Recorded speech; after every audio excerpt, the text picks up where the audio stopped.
ok អញ្ចឹងបន្តពីយើងបានធ្វើ student zone ហើយឥឡូវយើងចូលមកផ្ទៀងផ្ទាត់ជាមួយគ្នាទាំងអស់នេះអញ្ចឹងយើងចូលមកកាន់ router របស់យើងអញ្ចឹងយើងកន្លែងនេះខ្ញុំធ្វើពីដើមមកពេញទាំងអស់គឺ enable អូខេ enable ហើយយើងចូលពីថា config terminal អូខេបន្ទាប់ពីចេញពី config ហើយគឺយើង interface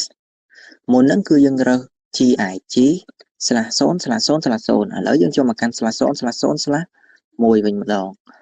ហើយយើងវាយពាក្យ IP address ហើយយើងវាយ default gateway អញ្ចឹងយើងរក default gateway រកមិនអញ្ចឹងយើង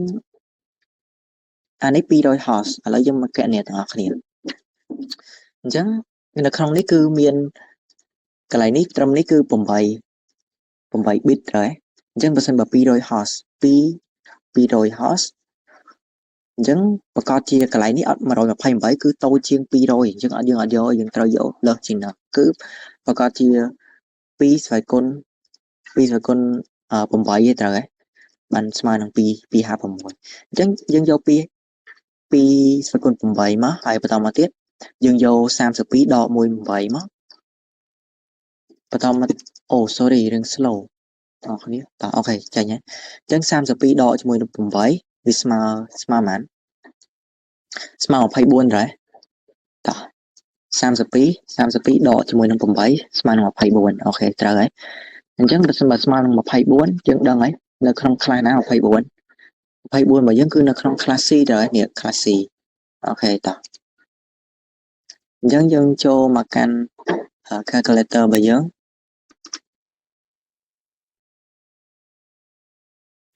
ចឹងយើងរើសមកកន្លែងនេះគឺស្លា24តាណាស្លា24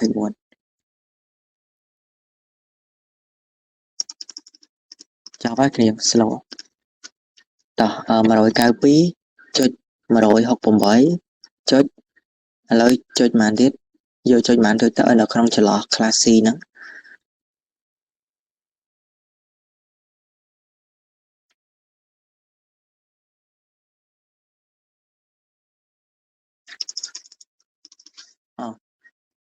តោះឥឡូវយកប៉ុណ្ណឹង calculator ចេញហើយគឺប៉ុណ្នេះ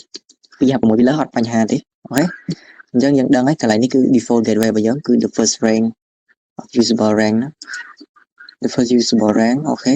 គឺ192.168.10.1 ហើយ default gate